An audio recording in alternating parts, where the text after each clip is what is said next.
njengamanje ngizocela uBishop Khalo azosikhulayezo uBishop Khalo esishaya isihlabelelo 1 verse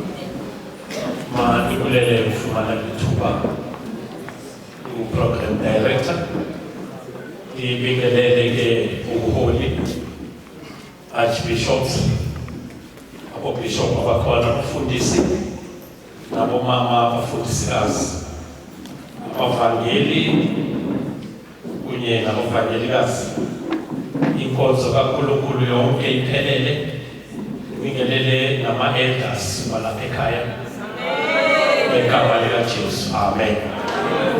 Ibingelele nonke bazalwane elihle igama lomfelo wethu Yesu Kristu.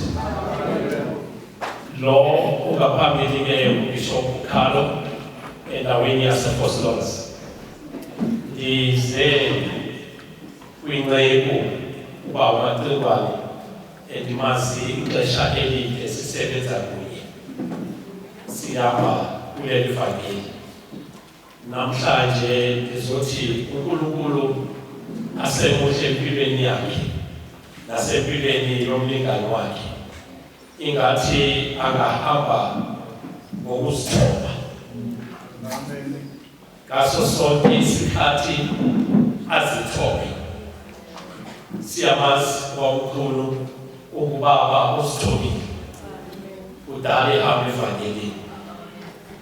Ungikhulisile-ke mina bazalwane kule veki ephelile benginxiba isembatho sobuBishop uba uMaXingwane bekekhona. Amen. Yolonto nami ngidela kwami ukuthoba nathi mandize kule ndawo ndizothi-ke uba uBishop ozawuba u-Archbishop baba nawo amazwi asenhlizweni yami engithanda ukuthi wena nomama uBishop kunye nebandla lasekhaya ingathi singahamba ngawo aphaya kwincwadi kaDeuteronomy chapter 5 verse 6. NginguYehova uThixo wakho owakukhuphayo ezweni laseYibhithe endlini yokhokho.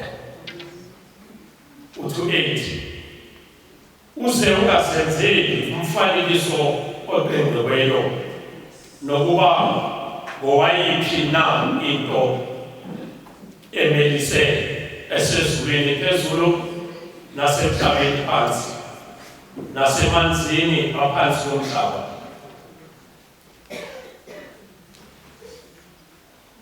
Thixo uthetha amazwi athi nguYehova uThixo wakho owakukhupha ezweni lokhoboka athi ze ungabi nothixo bambi ngaphandle kwakho. BawoMaXingwane namhlanje uthatha esona step esikhulu. Ndiyacinga mhlawumbe is the last step. Archbishop kunezinto ezenzakalayo bona uThixo esimkhonzayo akafuni simqube kahle ngoba unekhwele ngathi itsho njalo ukuthi imithetho elishubile uThixo esimkhonzayo ngoMaXingwane unekhwele ngathi uthi ze singamhlanganisi nabanye bothixo zizovela izinto phakathi enkonzweni. Kaloku kunengcuka apha ezaphethe ufelo lwegusha zisazovela ngoMaXingwane ungathathi short left ukuthi isikhathi soletha. Kunabantu abathi thatha lento ayinabungozi. Ungayithatha. Khonza uThixo wakho. Uhole lesisizwe. Ngoba uThixo simkhonzayo. Athi uDavide iphakamisela amehlo ezintabeni. Usizo lwami lovela kuphi? Usizo lwami lovela kuwe baba owadala izulu lomhlaba. Athi ungumlondolozi kaIsrayeli. Awuzela ulala. Thixo simkhonzayo. Ngifuna ukuthi ke kini bantwana basekhaya ukuthi kongayiqeli ibisha. Akayiqeli once. Yebo mama kuba nawe mama. Thixo simkhonzayo akayiqeli once. Ngoba ngozeli akalala. Ungabi lapho Thixo babi. Zithi ngoba sezifika hlale phansi nonkosikazi wakho bese ke nithetha ngezwi kaNkulunkulu ngoKristu Jesu. Amen. Aliko ikama elihle.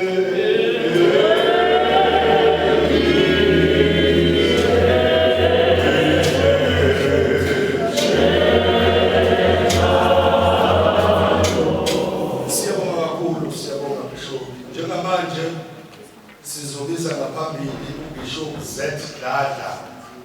Aliko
uma ufika lapha iyahlukaniswa indlela ukuthi njengamanje ubuNikodima ozelwe nenyama umama nobaba. Amen. Manje sekufuna ukuthi mose uzongena kule ndlela ugqoke lokho okuzelwe umoya okuzophila ngomoya.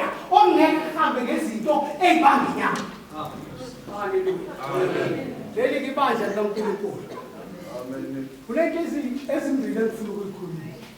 Kunesikole safunda kuso. Angisoli lutho. Sengisho nami lesafunda nalo khona. Angisoli lutho. Wayisho kanjalo ngoba zikhona izimvu. Othema uthi uJesu uyaphilisa, uJesu wenza ukuthi nokuthi zakulande. Kusho ukuthi uNkulunkulu lo owamncela izolo ukhonile ukuthi uphakela abanye bakhona ukukulandela.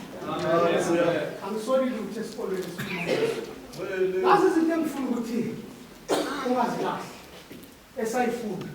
Angisoli lutho echoiceini yakho ngoba lezi zinto zilahlela la iqhamuka. I-choice yendoda kaNkulunkulu eyicelile ukuthi izobeka isandla kuyo. Angisoli lutho. Ubaba usikhulisile lo evangelini. Wasifundisa lento abathanda. Ibandla likaNkulunkulu uthi babukhali. Bengizothi uBrakhali. Sisuke ebheni. Amen. Wafaka into kithi. Yes. Yokuthi ukuze kuhambeke kahle. Njengobhuti omdala esasibheke kuye. Wafaka ukuthi kuyashadela. Yes. And washada nalo sisi. Usisithandi ngaleso sikhathi. Lo sekumama kaNkulunkulu namhlanje. Salandele izitepini zakhe. Kunegama esasibiza ngalo ngenxa yokuthi wahamba phambili. Hamba kahle banje phambi kwebandla likaNkulunkulu. Amen. Kunalamatemu nyana la. Thatha lento thatha. Akuthathwa lento ke namhlanje. Yes. Uthatha uJesu.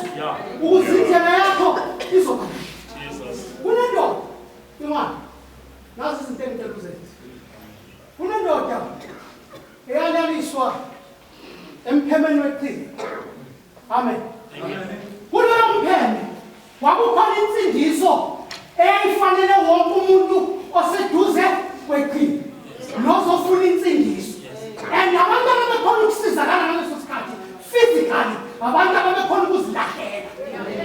Ngoba nanithi lenkosi uma eqeda ukuzamazamisa ongena eqala. Wayitholisile. Malibonke igama likaNkulunkulu. Kodwa isigula sendoda iyabekwa. Sasibe ngibingelele bonke ubuholi. Kakhulu ngibingelele ubaba nomama esize ngaye la ekhaya uMatimane.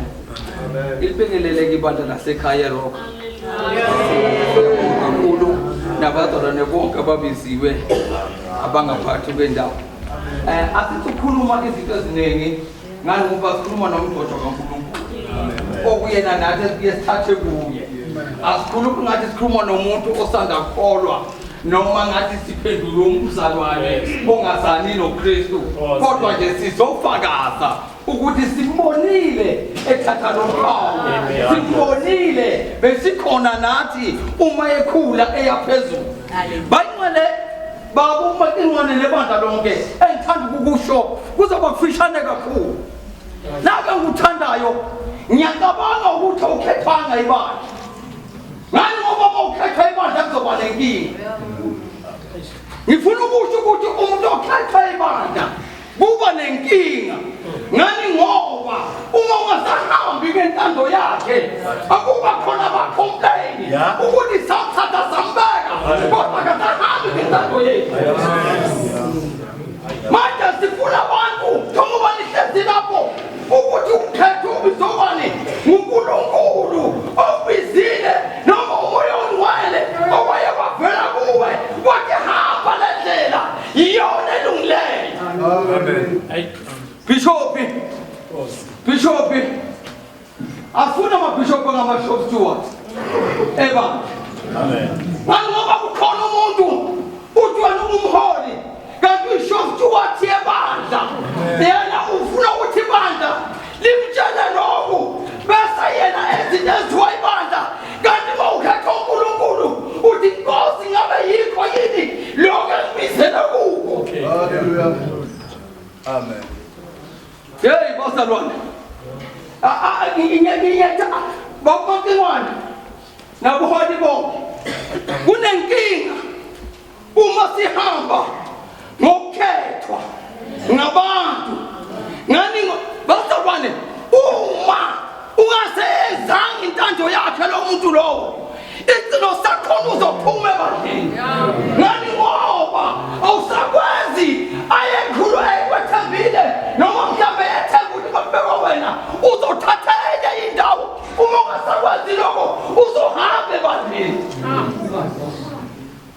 Ngizokusho ubishop angifuna nathi babungane.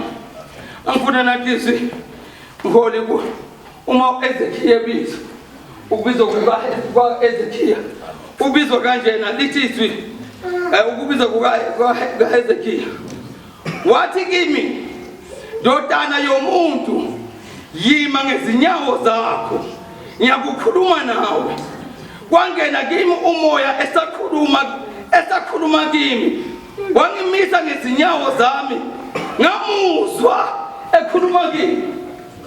Funa ukulalela umoya wengcwele udalekwa yiwo ukuthi yempilwe abayo esakhuluma noma ubaba esazobeka abekuphawu funa ukuzokuwe ngaphakathi ukuthi umoya kaNkulunkulu uphansi kwami kuhle kwentwadana kaNkulunkulu nayo izothatha umsebenzi ithi lo indodana yami ethandekayo ngithokozile ngayo.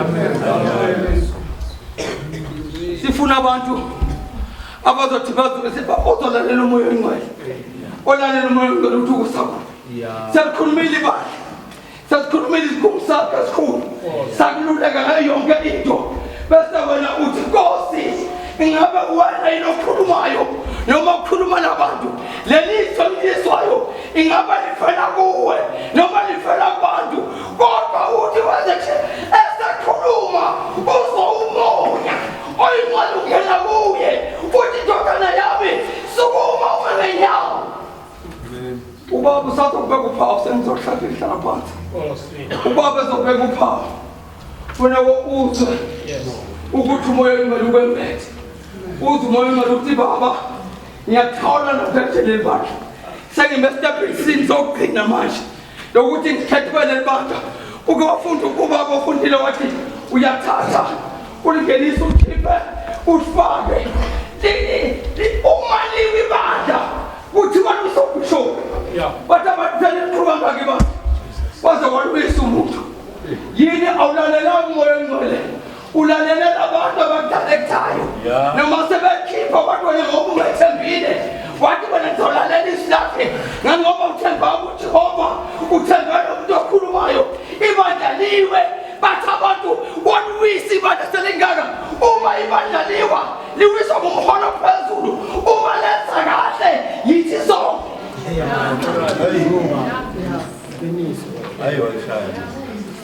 Ngiyabonga kakhulu bazalwane ngoba sekushilo uNkulunkulu ahambe nani baphathi bami endleleni. Mama ninobaba uNkulunkulu ahambe nani endleleni ninguze uNkulunkulu nonkolo beNkulunkulu ukuze bephathe amen. Amathula wena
siyabonga kakhulu baholi siyabonga kakhulu ukudla okumnandi kangaka emsiphe khona bazalwane angisho kanje ngizocela ukuphithiza kuphela amen ukuphithiza ngizocela kuphela bazalwane ebandleni laseRoma sikhulumile lokhu evikini eliphelile ukuthi uhlelo lwanamhlanje liphethwe ukuhlala uzophumele ngaphandle ngithi bavala umnyango ungabusabuka amen uyongena ngo4 ekseni amen bazalwane siyabonga kakhulu baholi siyabonga kakhulu ukungisebenzisa kahle isikhathi nisihloniphe kakhulu ngizocela entsheni kakhulu uma kulokhu ungena abantu abadala bangami ngenyawo intsha ihleli phansi ngizosukuma nje nime ngenyawo noma ngaba bekho abantu abadala ngoba ngiyabona ukuthi uphathe ubuthongo ngizosukuma nje nibake itulo nisondeni mina amen amen basiba manje-ke ngokulandelayo la ngizobuza umholi okumzali okumkhulu akusho lokhu bazalwane before umholi ngimbize babuthabende siyahlupheka abahola abangaziwe emakhaya babudlala ukuthi bayahola banamabala ekhaya akaziwa umndeni awumazi ukuthi unophawu aludonsa uNkulunkulu usondisa kanje ezikoleni kanti ekhaya bayifika inkunzi angengisasho ukuthi inkunzi yakhe kodwa nje iba inkunzi amen manje kubiza ukuthi umholi bazalwane angazi ukuthi uzobe ngathi noma nami ngomunye wabo lo mholi lo unomndeni ahlala nawo phansi wokutshela babudlaza ukuthi usethatha le ndlela wamsupport umndeni manje ngifuna ukuthi nikhulume ngeqa amagula babuntuli kanti ngikhuluma kumholi ongakaze asiphakamise isandla emndenini wakhe ukuthi mina ngingumholi njengamanje lo baba engizombiza lo mholi engizombiza umkhulu kimi ngangoni ngingaka ngisenomkhulu amen amen ngizokwehlisa ke umkhulu uRevlanga usothole woza nevini ngaphambili woza shiyabantu wena wasemlindini uzofakaza nganayo indodana yakho ukuthi wena uyibonile endleleni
Amen bazalwane. Uthule bandeni bazalwane.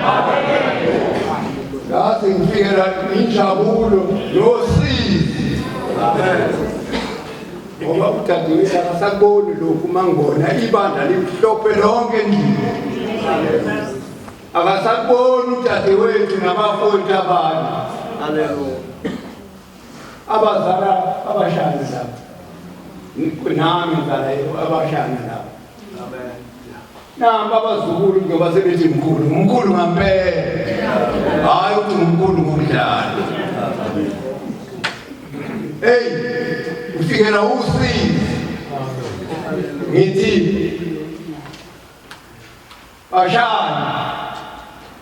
bashana ngithi uyabekezelwa lapha ezweni lenkosi ngoba uyabona nje namhlanje uzobeka uphawu lokuba umbishop archbishop kodwa nje ukhona uzabasebegxeka nje namhlanje kunywa la khona uzabasebegxeka bethi umacingwana ukuthi ngoba amakholo niyahleba inkinga yenu ukuhleba uyabona inkonzo ziyehlukana nje yini abomama ndikaprinti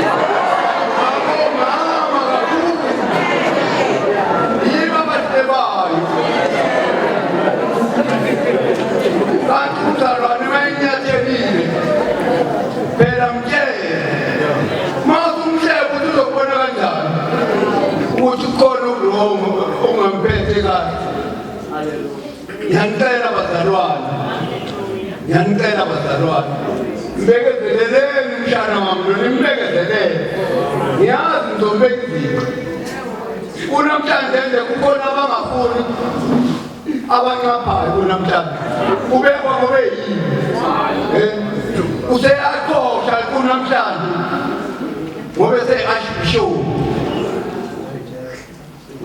ibuhlungu lento uyabona abafowethu nodadewethu yayizele le ntombi yakwamthelezi ezizalayo yayizele iy'ngane ezikunene kodwa isekho zonke kusele mina ngedwa yimi esengisele nje ngedwa ngibonga lelo thuba nje ngoba inkosi isangiphilisile nakho ngiyabona ibandla naye udadewethu uyabona ngoba kunamhlanje nje sinaye ngithi-ke mshana yibusiso lezi oyitholayo namhlanje ngizothi nje uvula incwadi kaDuteronomi 28 verse 1 ithi izibusiso ney'qalekiso ithi ma ulalela nokulalela zikaJehova wenza yonke imiyalo yakhe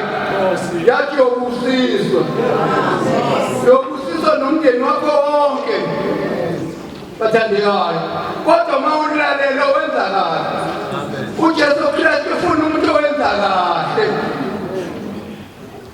ngoba esekubusisile ukuthi hola ibandla lihole ngampela-ke lihole ngampela mshana nobabili bashana nilihole ibandla nilibekezelele ibandla ningabi nolaka ebandleni ningabi nolaka ebandleni ngoba ibandla liyohlakazeka uyabona izinselingaka nje liyohlakazeka nje nama nolaka uyabona nje nifuna nibathanda abazalwane nibathande njengoba niyithanda bathandekayo ngiyabonga amen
Siyabonga abazalwane sizocela esikhathini samanje uze ngaphambili ugogo Kunene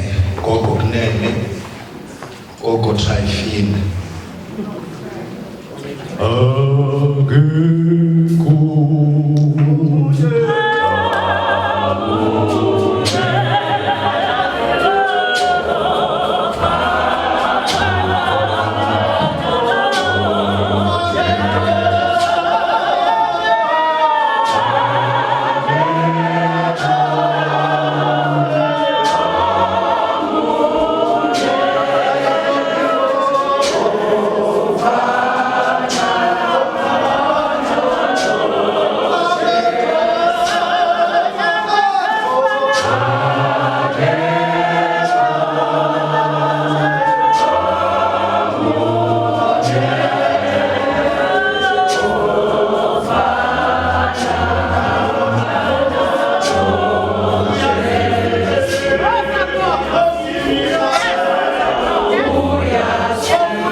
inkosi.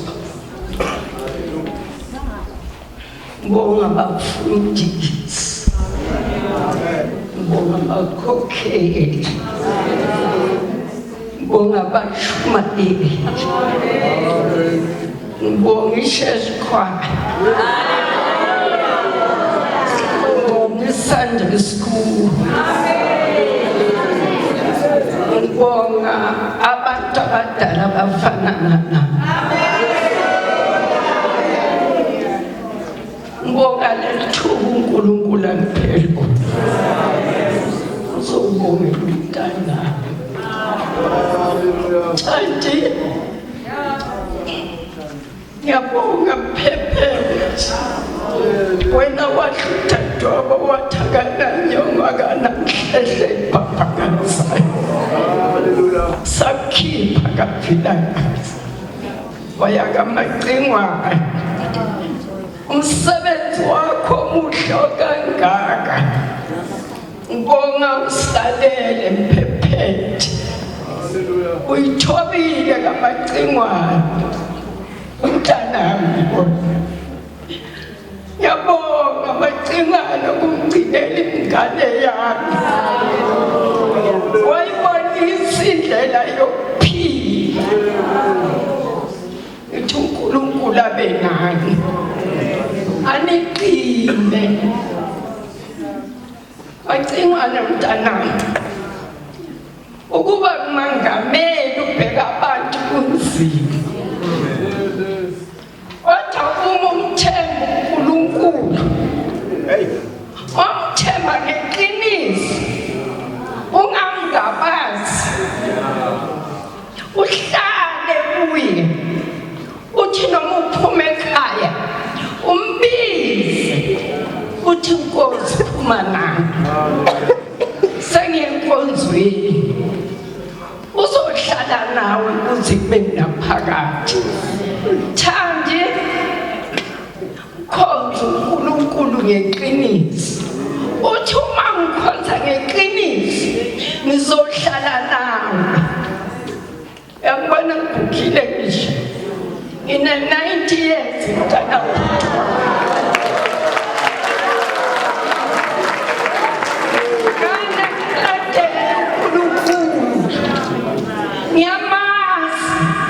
Ithi noma ngivuka ithi Nkosi ngiyabonga ukuvusa, ngiyabonga Thixo namandla wonke. Wena angisweli lutho ngoba ngibambelele kuwe. Antobami uma umazi uNkulunkulu ine 90 years ngibona ngaka, kodwa uNkulunkulu ngiyamazi. Ngivuka naye, ngilala naye. Ungamthembi umuntu. Thandi Macingwane, ungamthembi umuntu, uthembe uNkulunkulu. Yena uzakuhola emadlelweni aluhlaza. Noma nihambe esigodini sojuzi lokufa, akuswela lutho ngoba yena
abazalwane bonke engisebenzisane nabo abangihloniphile. Siyabonga kakhulu nabazalwane abangenayo.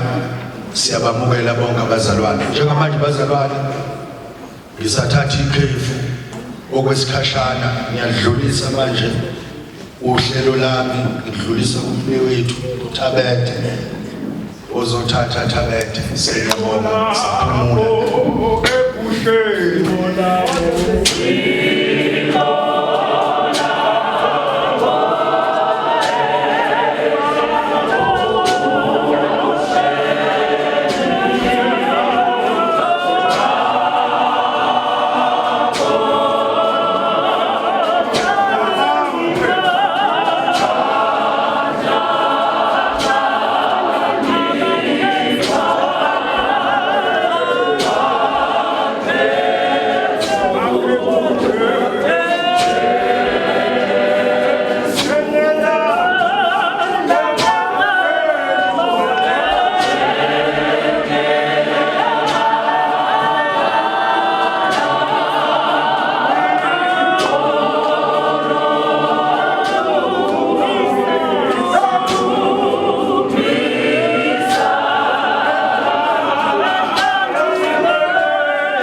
ngibingelele endlini kaJehova, ngibingelele bonke abazalwane abakhona egameni likaJesu, amen.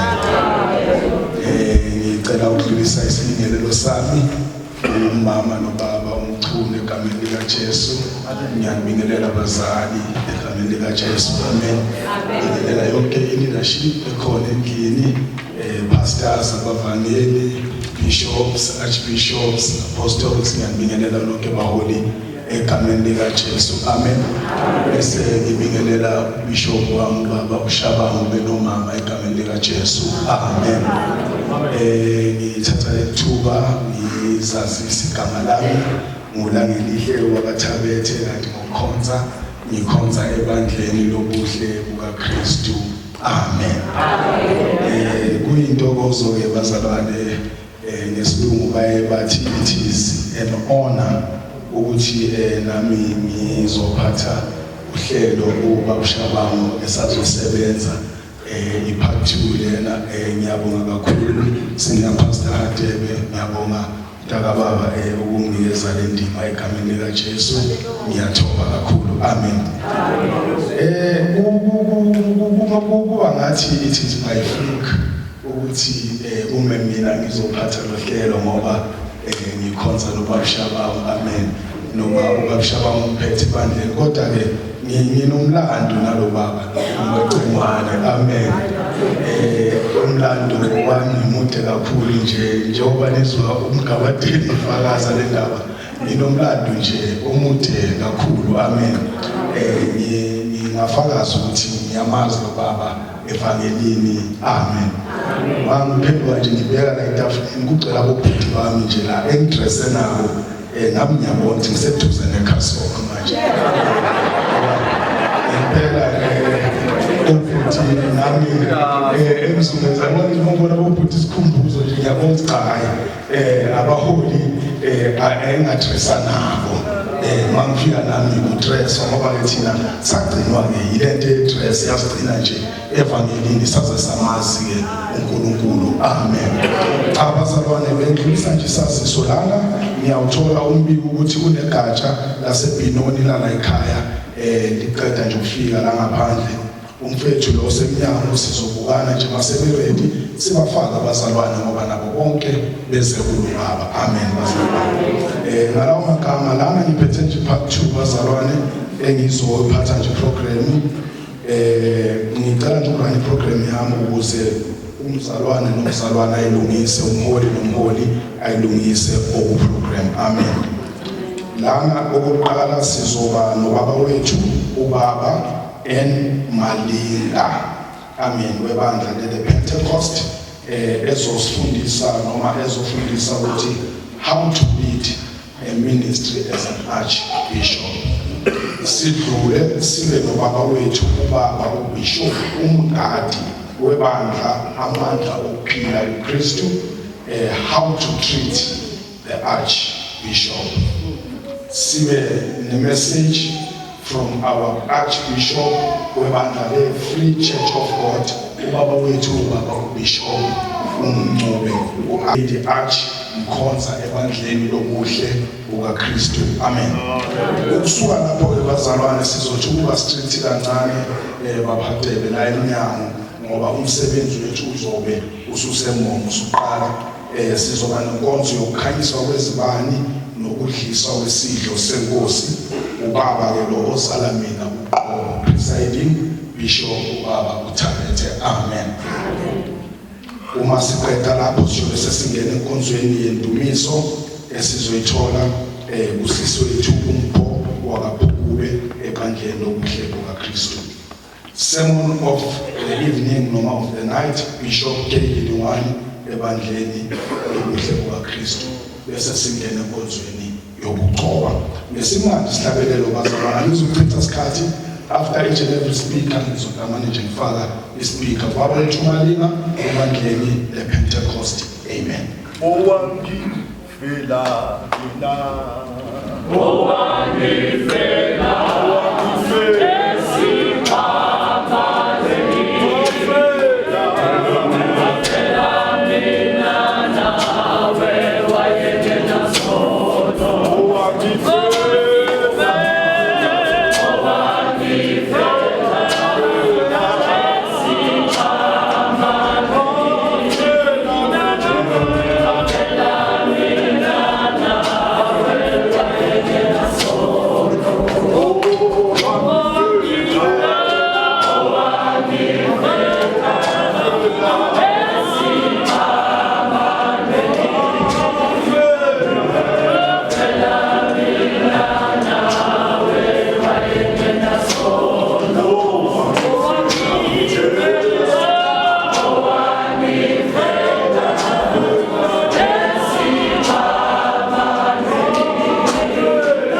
Ngiyabingelela abazalwane nonke egameni kaKristu Inkosi.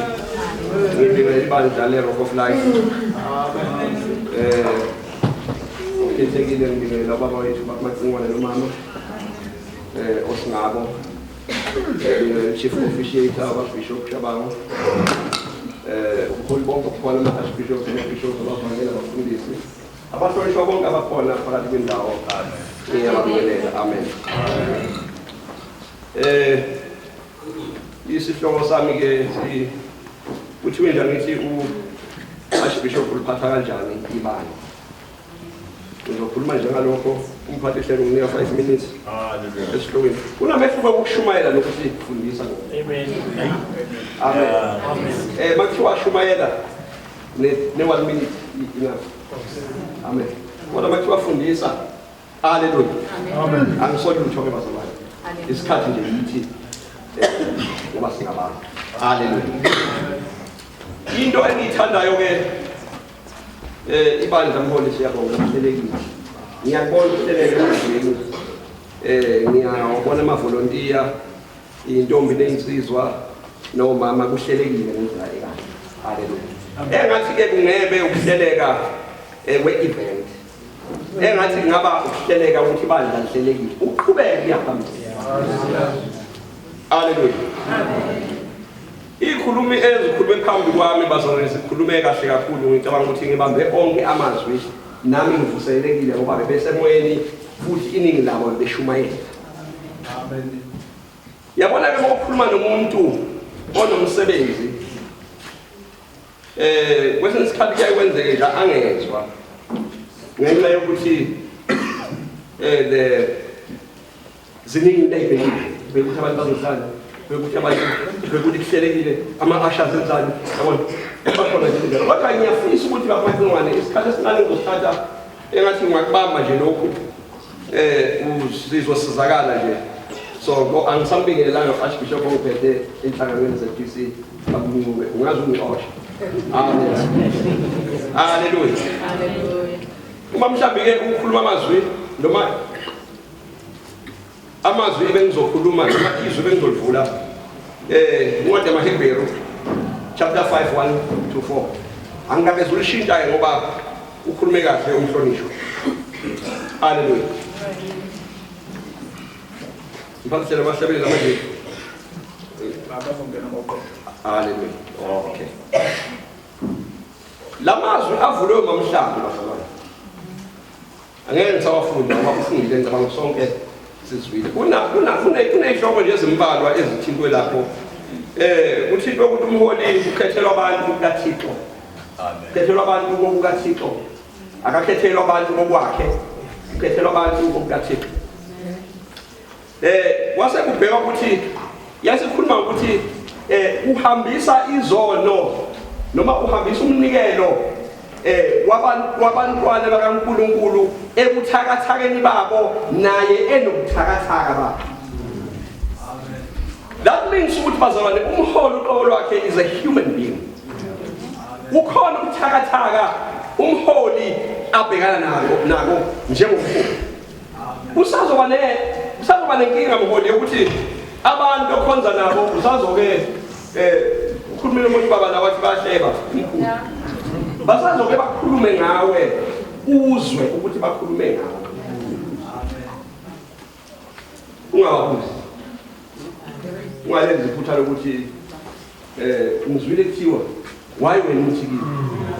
Ungawabuzi. Qhubeka nokukhuluma naye ngathi awukezwa yini. Hallelujah. Uqhubeka naye nje umzalwane as if nothing happened. Isizathu ukuthi phela laba abantwana bakaNkulunkulu bayizimvu zakho. Kwesinye isikhathi kusalekha ifundiso kuwe njengomholi ukubafundisa iconduct. Hallelujah.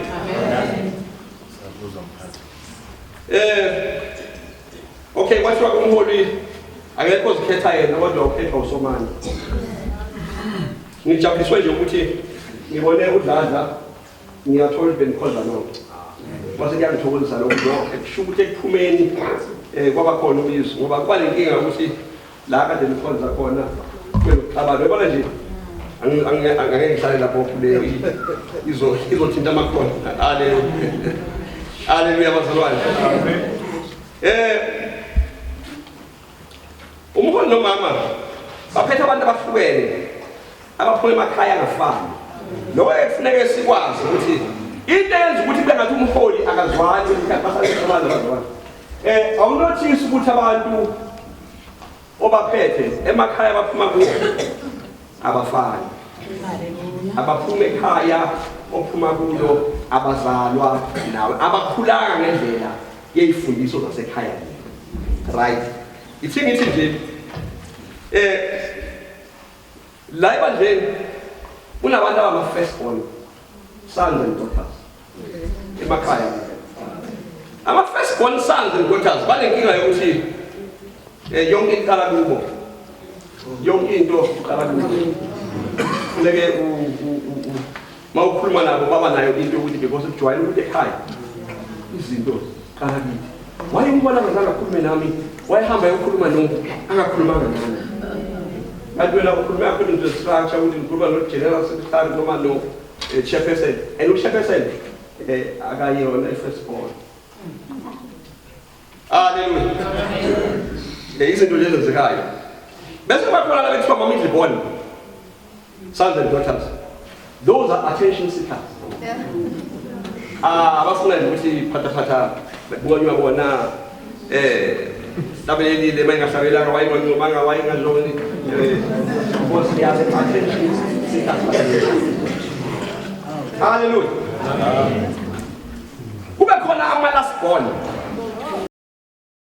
Lento bazwana it goes ngapha ngapha. Nabaholi nabo same thing. Yenze kube umholi kodwa ube last born. Okay. Umholi wami usazokhuluma ngale ngifuna ukungena babungade ngoba uzokhuluma nebala. Kodwa ke nje yenze umholi abe i-middle born. Abe i-attention seeker. Kufanele ibandla lihambe according to i-structure sikaNkulunkulu, lihambe according to ubizo. Umholi afuna ukuthi yonke into yenziwa uye.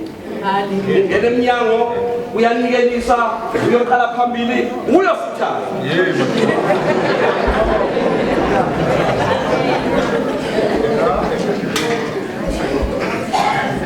Ngiyele emholi ningani bazali bekuthi ubafunda abantu baholayo. Ubafunda abantu baholayo abantu abanjani. Kuba nenkinga la abaprofiti abathandaza. Bakabe nenkinga abathandaza ukuthi baprofite bathi kufanele uthola ijazi elinje ngoba uzoba umholi. Haleluya.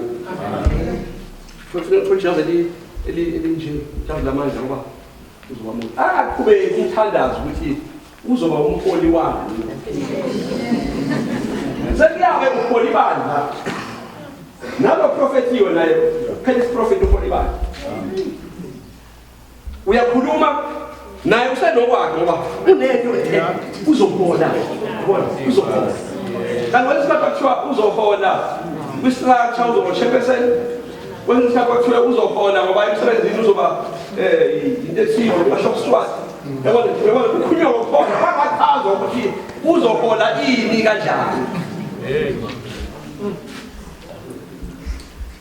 Now 5 characteristics that are needed in a leader. Ngiyacela nje sibambe ayeke ngifunde bazona amanje kuza khona ngisaba uthe kwabo 5 minutes umsebenzi umude haleluya uma kufanele bayindoda ekhona Exodus 18:21 yazi ngikwenza ukuyifunda ukwafuna amadoda aqola lebe indoda eqotho number 1 number 2 kufanele ibe indoda enobuhlakani ekwazi ukuhamba indoda responsibility the one who takes responsibility kuba indoda eyithibayo according to 1 Timothy chapter 3 Hallelujah amen kuba indoda engasoleki kusho njalo incwadi kaTitus number 1 kuba indoda ethembekile futhi indoda eyisiboleka Hallelujah amen abashumayela abazoshumayela ngesikhathi sokushumayela ngale ndaba ngoba ngiyezwa ukuthi inayo intshumayelo kuyo amen kufuneka kuba indoda okay mholi kuyenza ukuthi nje njengoba umuntu omdala angikwazi ukukhuluma ngikhulume yabona ngiyafuna ngiziqoqe kodwa nje kubalulekile ukuthi ube indoda engasoleki yazi bani phethe umholo osolekayo makuthiwa bezokufuna endlini ushawa uvalo mangeke ungenile ufikile ungenile ekhaya wenze njani ufuna bekazofuna ungenile because kunaleyo nto yokusoleka funeka umholi ongasoleki ube umholi ohlakaniphile umholi oqotho umholi othembekayo Hallelujah amen okay umholi ke onokhulumile la ngomuzwa ekhuluma ngento kamoya umholi uba umuntu kamoya ngoba sisentweni kaKristu uba umuntu kamoya kodwa aphile nabantu awubashiya abantu ube semoyeni kufana ukuthi makiwa ke ndumisweni kuthiwa ke sekungenwa endwini awuhambi njengomholi ungene emoyeni wena wedwa ibandla lisale lisenyameni kodwa umholi uyalithwala ibandla alise naye emoyeni ungafuni ukuthandwa ngole ulumele iqiniso into wrong ebandleni ibe wrong sekufika isikhathi la noma siphila isikhathini la amabandla aphethwe abantu abanemali noma abantu abaphiwe imali ungabe intimidated okay lokho nje babisisa ukuthi kusazongena abazalwane ebandleni lakho uNkulunkulu uzokubusa abazalwane okay ngikhuluma isibusiso uzokubusa abazalwane abanemali haleluya manje ngikhuluma isibusiso abezwa abazalwane ukuthi ngikhuluma isibusiso haleluya usazobusiswa ngabazalwane abanemali kodwa ke usuku lwanamhlanje kuusuku oluthi impela we are confirming an affirmation ethi ezokwenzeka esho ukuthi uwe ohola ibandla ngisho noma umuntu ozongena ephethe imali engakanani ezokuthengela ngisho imoto kodwa wena hamba phambili njengomnikazi ophethe ingozi ungabi yabona bafuna ukuthatha isinqumo manje wenzenjani haleluya okunye abazali bangabi i-threat into bangabi i-threat kuwe ngizohle inohlozo ngiyasibona ukuthi nawe siyakhula nabanye abaholi banohlozo njengoko ibandla likhula nawo bayakhula ezwaneni uzwa ngishumayela wemhlaba uzwe mayibile uthi ha ngathi mangishumayela abazali abasanye sebenza usibani haleluya abangabi i-threat kodwa wena phakamisa umzalwane ngokwesipho sakhe haleluya ngiyathanda bazalwane ibandla elisebenza ngesiphiwo lani ibandla elisebenza ngeposition la kukhona khona ngiyagcizelela ukuthi we need to use ama-gifts than ukuyuza ama-position because okay the title archbishop ningalimali babona archbishop is not scriptural kodwa is a position that is a systematic position so i-position ejwayele ukuhamba nezinto zezwe i-position ethanda ukuthi iwenze mkhulu so akufanele wena ube mkhulu ufune ukukhumbula ukuthi wena ungumelusi haleluya sengizohlala ke ngibone elithumini Ngoba John 21 verse 15 ijwayele ukubazana uJesu ubuza uPeter yangithanda haleluya kodwa phezulu noma makukhulunywa ngendaba yokuthanda kukaJesu noPeter uMatthew 16 uJesu ubuza abantu ukuthi ngubani bayasho uPeter uveza into yokuthi umKristu ndodana kaNkulunkulu sekuthiwa Peter phezulu kwalidwala ngiyawulakha manje nalibambe le ukuthi uJesu wathatha uPeter wamgcoba ukuthi kuyokwakhiwa ibandla loPeter waqeda lapho uJesu wahamba noPeter waqhubeka uPeter waseva engazange lakhiwa ibandla langekabi khona kwakuse uKristu ohambayo owakha ibandla langekabi khona ibandla emva kwaKristu haleluya amen layela uhamba uJesu noPeter yabona uPeter uze ufika esikhathini sokuhlamphika kodwa kuthiwe uzolakha ibandla kodwa uyamphika kodwa kuthiwa uzolakha ibandla haleluya kodwa ku-21 John uyabuza ukuthi ke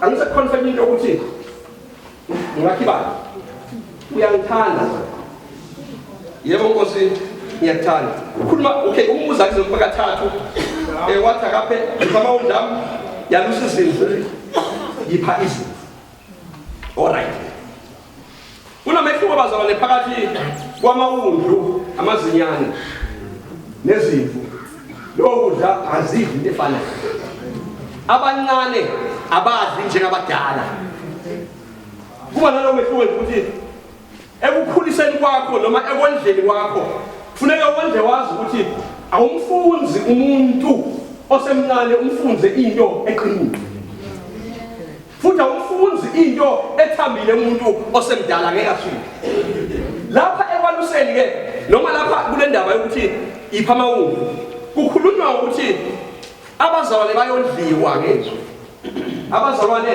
bayondliwa ngezwe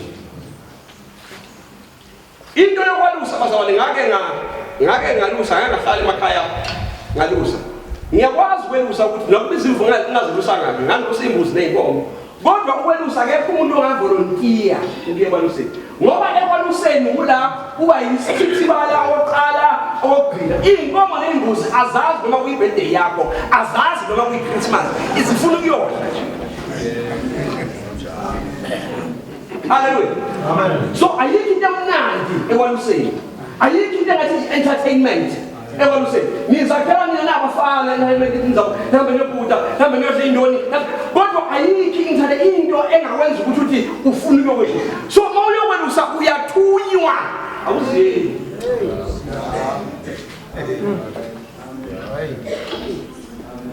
uyathunywa evaluseni ukwandengeza umoli uba empowere mentally bheke ithukayo yabona njengoba bahleka nje ithi ngikhulumeni nomama nento yabona njengoba bahleka some of them balimele kodwa bonke babheka structure bafana so wena mawumholi ongabheki emoyeni uthi mawubabheka uthi I know kanti abantu uholi bandala abazalwane abalimele abakwazi ukukhula ezwini ngoba balimele and umholo waholayo akakwazi ukuyobheka ukulimala kwazalwane kodwa ubheka okuhle aloku efuna ikhwaya abheke okuhle anqobe okuhle kanti abazalwane balimele amen ngone ke sithunywa ubabelo sithina qinisweni leyo kholi eyenza basinalo umholi kodwa into esiyithunyiwe thina sithunywe ubaba abelusi sithunywe ukwenza into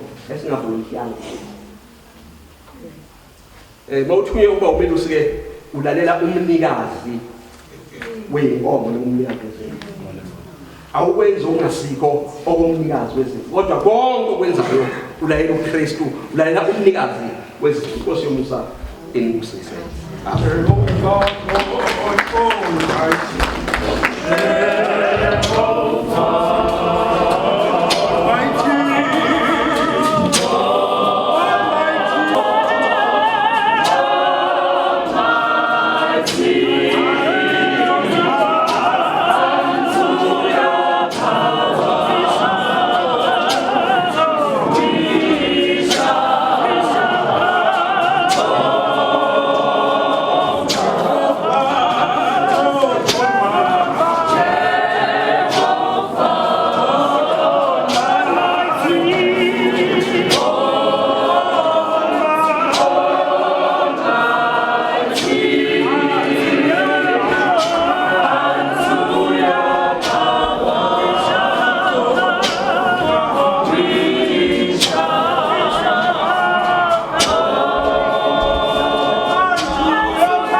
kakhulu badlala kithi engenayo siseseku-program siyabingelela kakhulu uMholi nebandla elingenayo egameni likaJesu amen. Bapalinga siyabonga kakhulu nami ngiyayihlola la ukuthi ngu-last born noma ngikuphi kahle kahle la kuphethwe khona ngoba ngathi u-last born ngifayikile manje nami nje kumele ngiyihlonze angisuka-last born nje. Siyabonga abazalwane siyaqhubeka ne-program how to treat Archbishop baba wethu baba uBishop ongade bandleni lamandla okuphila uKristu nesinathi sihlangene amen. Onkosi Yezulu mina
Ngiyabingelela babumncube usiphethe uzongiphila uze ngempela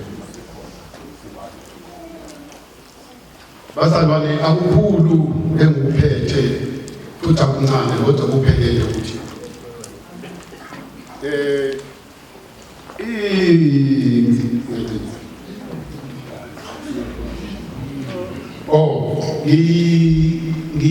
Archbishop ungadi wasemandleni ophila umsebenzi engizowona uzoxoxisa ibandla ukuthi-ke limphatha kanjani uMholi amen. Bangikuze umsebenzi ongathi ubanzinyana ibandla ehambeni kwesikhathi alibhekeleli uMholi efanele amen. Ungafuza ukuthi ubhekelele uqhamuke omunye bathi uyakhona amen. Yizwi lami lokuqala nje engicela ukufundele lona uJeremiya ku-15 evesini ku-3 evesini ka-15. Bazalwane njengokuthunywa incwadi uJeremiya sahluko 3 kanti verse lika-15 ngininike abelusi ngokwenhliziyo yami. Asime baba lapha ibandla uJehova unikize abelusi ngenhliziyo yakhe ayeyeye laba kwenhliziyo kaJehova endenzodinga ibandla lihambe nokuqonda ukuthi sihamba nabelusi benhliziyo kaJehova. Ngani manihamba kanjalo mamela sobo sakho ngelinye ilanga lithi iBhayibheli kwabaqhamuka ikhehle nempandla behambe endleleni baqhamuka abafana bahleka uNkulunkulu waveza amabhele abagiga abafana ngichaza ukuthi ebandleni lingadlaleli uMholi Ngisho ebandleni lingadlaleli ubuholi noma umjwayela kanjani odwa ukuthi lo okwenhliziyo kaJehova uJehova ngeke avume ngaye. uJehova akavumi ingceku zakhe bazalwane. Abantu balimala endleleni ngoba bamhloniphi ubuholi. Ibandla limala endleleni liphela ibandla kalipheliswa umholi uJehova uyachitha ngoba ebona ukuthi abamhloniphi okwenhliziyo yakhe. Kuthi-ke ilanga uDavide utshintshe uDavide utshintshe iso lami. Neluveza ukuthi kuba uNkulunkulu uyahlonishwa sambe baba. Abayakunalusa ngokwazi nangokuhlakanipha. Abayalusa laba ngokwazi nangokuhlakanipha. So thina-ke ibandla lazi ukuthi liluswa abantu abaniniwe zokuhlakanipha. Haleluya. Haleluya. Ilaphi indaba yami bazalwane ukuthi sibheke esikhathini sokuba singabaholi ibandla bazalwane, ibandla elikaKristu. Tuzenazo ukuthi-ke malingakaKristu ibandla alimazi umholi. Asiyasithethe Kuya kuthi lapho nanda niqhumezweni ngalozo zinsuku usho uJehova bangasayi kusho liyawala ibandla uma-ke lihlonipha umholi. Kodwa-ke ibandla ngaphandle kwenhlonipho nje umholi uyabhekelelwa bazalwane. Umholi bangaphumi ngaphandle aye kumashonisa ibandla khona. Umholi bangayi kumashonisa ibandla likhona. La ebandleni kunamadoda aphethe imali kodwa le mali ayisebenzisa ngaphandle kanti le mali uyasendlini kaJehova. Ngokuthi ukuthi ilanga ikhona indlela esiliva ngelanga. Uthi abantwana kaIsrayeli ilanga bazophuma eGibhithe uthi thathani konke liphume negolide nesiliva ngoba kungenani. Asencwadini waseThesalonika ngiqede ngene esifundisweni baba oqala u-12 Thessalonika oqala u-5:12. Bazalwane chapter 5 Timothy Thessalonika oqala ivesi elika 12. Isihloko sithi baziseni abaholi benu. Baziseni abaholi benu. Ibandla engazisi abaholi. Sengishoke ngaphandle kwama-archbishop. Kunabaholi abaseduze ka-archbishop abadinga ukuthi ibandla libazise. Ibandla libazise. Manje siyanincenga bazalwane ukuba nibazise abazikhandlayo. Bazisene abazikhandlayo.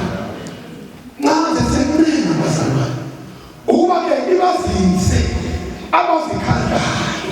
Abazalwane bazikhanda babhadala amasosayiti babhadala umlilo owazi ukuthi ngelila uyokuma matemwana phambi kwakhe kodwa angazikhandi nawe. Asisho bazalwane ukuthi iletho konke kodwa okunane kuyabhala kaNkulunkulu. Benihola enkosini futhi benalulela. Kuyaholwa umholi uzonihola enkosini analuleke. Amen. Yabona bazalwane isilo sami asikho kakhulu. Selapha manje. Khona uJesu wathi kumaJuda abesekholiwe nguye uma nimi ezwini lami niyawuba abafundi bami esibili. Uma ibandla libezwini liyoba abafundi bakaKristu besibili. Sengisho lakhaya abela kakhulu akuphelele kuhlabeleleni kodwa ibezwini. Uma ibandla libili ezwini liyoba abafundi besibili. Niyabulaza iqiniso. Leqiniso liyakukhuluma. Abantu abandla namhlanje elingalifuni iqiniso. Ujefaka iqiniso aphuma ubona esengena nabantu abanikela njani iqiniso. Iqiniso elikhulula umuntu.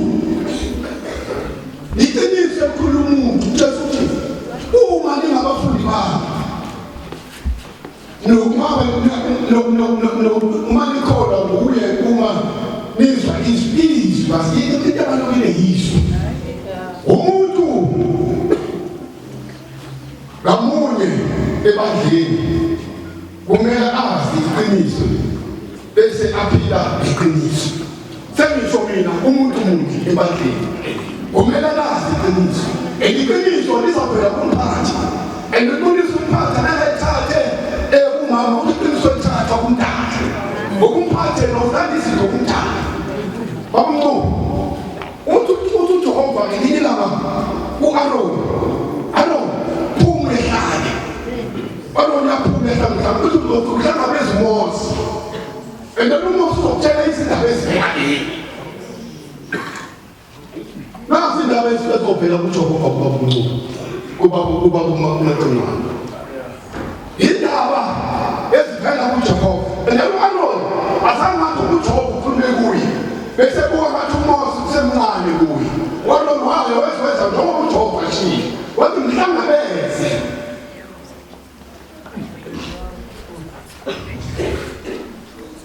iqiniso lithi ukucabanga kwenu bakhe ukukhuluma kwenu nokwenza kwenu akube eqinisweni sewusobile badlalonke ukukhuluma nje kwenu nokukhuluma kwenu akube seqinisweni lonke ngeke umholi uhamba khululekile umholi angeke abe nenkinga yokuba akhulunyiswe izindaba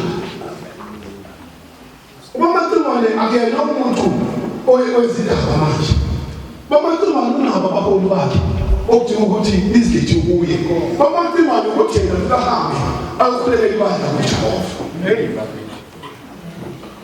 umholi bazalwane uyakhulekela ibandla kuJehova uthi ukhuleka uza kuphenya impela yakho ukhuleka nini umuntu akwazi umsebenzi amisele wona awenze kahle umuntu ebandleni lonke semshubana lonke umuntu omalakuyeza umsebenzi wazi umsebenzi uwenze kahle futhi ungaphikisani naye umuntu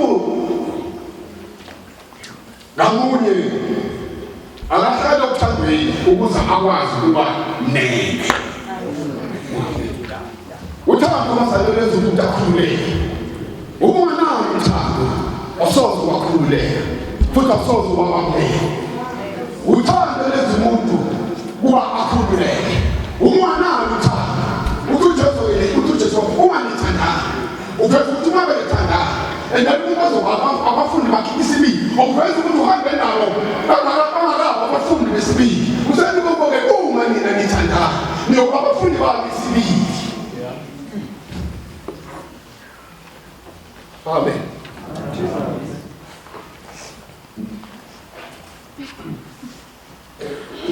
Ngokuba ngokuthando ukuze ukwazi ukuba nene ungahleli ungabi namagqubu ungaziguqumezi ukhona umuntu aphiwe isiphiwo bese bona ukuthi usiyakhokhuma mamela nje baba wethu la umali uveze indaba yokulusa yakuluseni bazalwane inkomo zibakhona ukuthi khona le econtrola lezi nkomo lapho ethana sibona inkulu kumkhulu qaba umkhulu kwaba inkomo ezinhle kodwa kwakhona inkomo eyaziwa ukuthi urumezi le nkomo efike emgwaqweni esemile zasandlula inkomo ngisho nezokasibiya ngokumeyo lokufuza ukuze umkhulu azoyikhuzele besiyasuka sengisho nasebandleni ekhona umuntu oplex osiphiwo sokuthi ayikho ibandla kodwa umholo beneke khona lo muntu le angaziguqulezi isiphiwo sakhe ukuthi engaletha abantu hayi ukuthi aphathe yelilanga lapha kuvela wesifazane wayethukela lithi iBhayibheli kwakuyeshiwe anganalutho wayethukela lo wesifazane lithi iBhayibheli kwathi uNkulunkulu ekhuleka sonke isikhathi uNkulunkulu wayeveza indoda kaNkulunkulu enguSamuel lithi iBhayibheli uSamuel wayephiwe nje ukugcoba azange futhi agcobile bese nami ngiyagcoba wayephela ukuthi agcobe kodwa yena wagcotshwa engakabikho esibili ithembisa kaningi uNkulunkulu wathi uNkulunkulu ngiyamgcoba ngoba unina wathi uNkulunkulu uma ngipha yena lo mntwana uyakuhlala ethempelini lana mathe ugcoba wena uzohamba ugcoba kodwa akakho umuntu futhi ozogcoba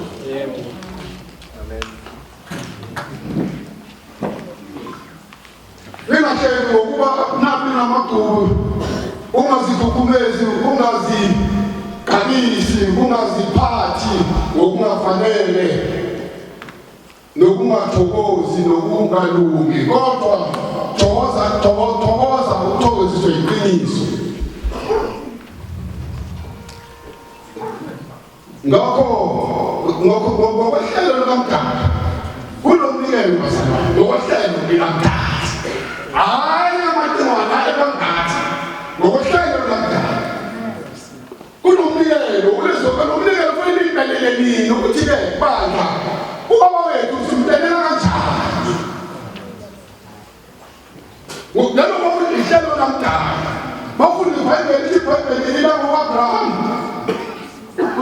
uwena uAbraham uthola kaNkulunkulu evela kathatha eBhayibhelini ufonile zinikele indoda usisi ngomnikelo womdali lolo hlelo lakaMdaka akulona uhlelo lakaMatiwana umuntu angaluzohamba kunina ibandla kuze libheke lolo hlelo ukuthi kungalimali lihlale lilenza njalo bazabathina bazawuni sihluma uMamela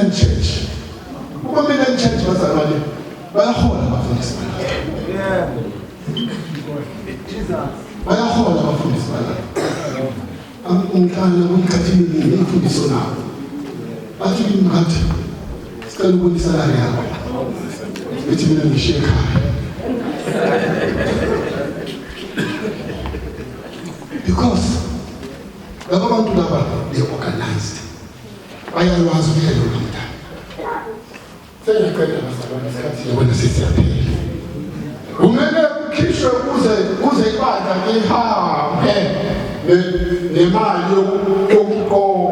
yokuqhubeka ukubandla umholi abe nesalary every month umuntu ngamunye makathembele kukho konke akwenzayo ebandleni nasempilweni yakhe athembele nakuloko azokwenza yakhe ukuthi umholi wethu lo makwenza kuba nesalary yakhe umuntu namunye lithi bandla ngekona kodwa ke ibandla engamnakeleli umholi uNkulunkulu akathokozi ngayo nomholi mayakhuleka kuNkulunkulu lapha uyakhuleka uNkulunkulu yabona ukuthi ayenzelile lo muntu bafisa bazalwane nesithanda imali kodwa ke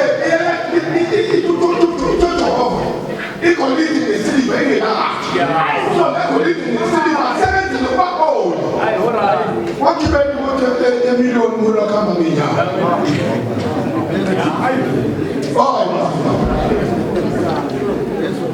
Bye. Mkhulu wamakibeni ebandla khona umuntu ngamunye makathembeke ukukho konke akwenzayo ebandleni nasempilweni yakhe okugcina ilunga lebandla alethembeke kumthathi sesakumthatha alithembe ilunga sengisho ilunga alithembeke kumthathi inhliziyo yalo yonke nawo wonke umphefumulo walo nangayonke ingqondo yalo ilunga alithande elinye ilunga lihambe ngomoya wokukholwa sengiyathatha abazalwane sengiyathatha ngicela ungibeke incwadi la amahubo 78 ebisika 2 amahubo 78 ebisika 2 ilunga nelunga alenza alithembele kumdala uthanda umdala uzokusiza mntana sekhaya yazi uthembela kumdala imali econnection asiyane nayo uthi noma ukhulelito thina akukho ukukholwa bazalwane akusathatha isikhathi uthi umdala umasikhuleko uyalalela ulalela umkhuleko wethu umkhuleko wethu akupheli 20 days akupheli asiyeba siyafunda abazalwane makubo 78 kanti ivesi lesibili sihloko sithi sifundiso esivela endabeni yasendulo kwaIsrayeli asikele ngiza kuvula umlomo wami cha ngicela siyela u78 lesika 72 verse 72 yes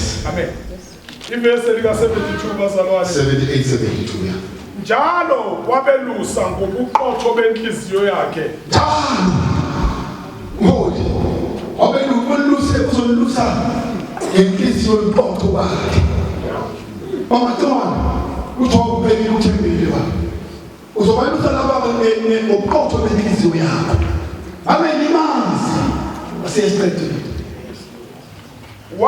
wabahola ngenhlakanipho yesandla sakhe wabahola ngenhlakanipho yesandla sakhe ungathi manje afake bazalwane yabazalwane ungathi maqina bazalwane la ukuthi ukhulume nobani ya ukhulume nobani hayi bithi bantu ukhulumile nawe ayakhuluma noma ngasithathi kanti la uhona ngeqotho benhliziyo yakhe noma nalami ngiyabonga babu shababa ngiyabonga bami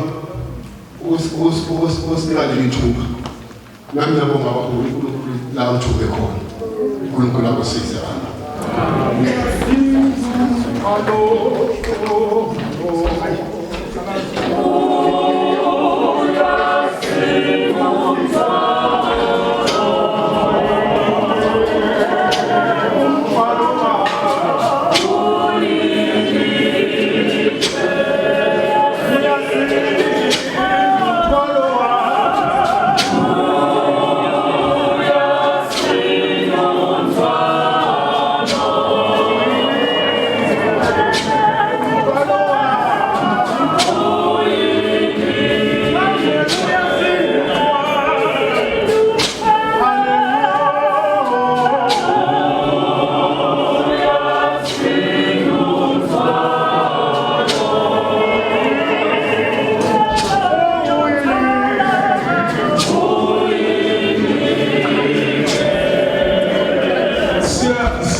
sizoyemlikelweni sizohlukana sibonile ukuthi isikali izolunga noma kanjani kodwa siyabonga Bishop Ngathi isifundise egameni likaJesu bazwile abazalwane bazwile abazalwane nathi nje sinalele silokene siyayihlola ukuthi singamana sibona amasalari konke siyalungisa kodwa sizoyemlikelweni khona kuzoqala ukuthi umboni ophela kumashonisa noma sizothokalisa nathi kodwa ngiyethemba phakathi ukuthi bathembisa khona amen bazalwane siyaqhubeka ngohlelo lethu lana message ungaphazamisi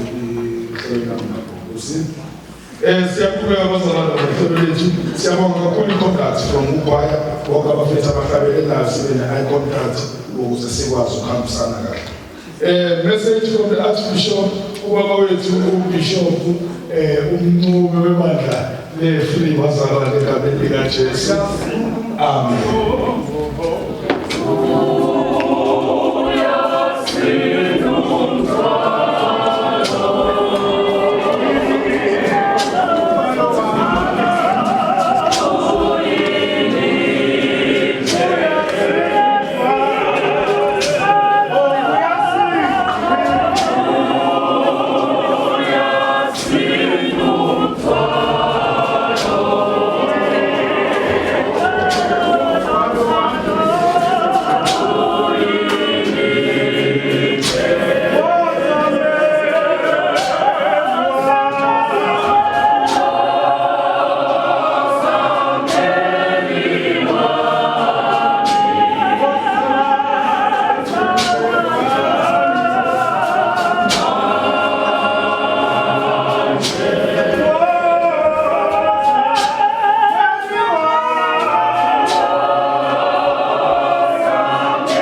egameni elihle lomfowethu Jesu. Ngibingelele nami ubaba wethu, ubaba uMagcimane nomama. Ngibingelela abahlonishwa bonke abaholi nabomama. Siyabonga kakhulu, ngibingelela ibandla. Ngithanda nje ubuhle balo. Lihlelekile ngempela leli bandla. Nami njengoba ngifaka ublue kulula nje ukuthi ngivele ngene. Ukuba nzima mawufaka ugreen awazoshintsha kanjani. Bazalwane bami, nami kuthiwe ngenze nje short message, that's why angeke ngifunde lutho. Ngizokhawutha nje amazwi. Okusenhlizweni yami lokho ukuthi akukho okungithusayo njengomuntu umuntu njengoba ezobekwa izandla akazi ukuphinde afane njengoba umaza nakabekwa. Ubaba wethu bona ubaba uShabangu u-advisor kimi, umuntu ofuthi onomoya kaNkulunkulu. Izwi kaNkulunkulu mangithi mina ogcotshiweyo nelinye ilanga kubeke wenzeka uSawuli egcotshiwe. Uma egcotshiwe uSawuli wenzeka ukuthi angahambi kahle, asingelane noDavide. Wenzeka uSawuli elokhu egijimisana noDavide, iBhayibheli lithi wozela walala kanti uDavide umbhekile. Uma efika elele uDavide uSawuli, uDavide ukhipha inkemba usika nje umphetho wengubo yakhe. Laba bahamba naye bathi umeka kanjani ngoba lithuba leli. Uthi yena angizwe usibeka isandla sami kugcotshiweyo kaThixo. Ubasobe umuntu ogcotshiwe akafani nalo ongagcotshiwe. Uma umuntu nje ake abekwa izandla wagcotshwa, loyo muntu fanele ukuthi uDavide la ngobheka kahle wayevela naye ugcobo lwakhe kwakusasa. Yingakho noma yena sezingelo laba bahamba naye bathi hayi wena ungabusala ukuzoba thina, ngoba uwenzile umsebenzi wokuhlonipha ongaphambili kwakhe. Uma ungahloniphi lelilanga izwi kaNkulunkulu lithi ngiyamthanda umuntu oqeda kusuka. Lelilanga izwi kaNkulunkulu lithi uMoses wadotshwa uNkulunkulu, kodwa lelilanga ubekakhala uMoses wathi Thixo kwenzeke kanjani lento bengithi ngiyisibusisa kodwa nabo abantu bakuze bangihlupha manje.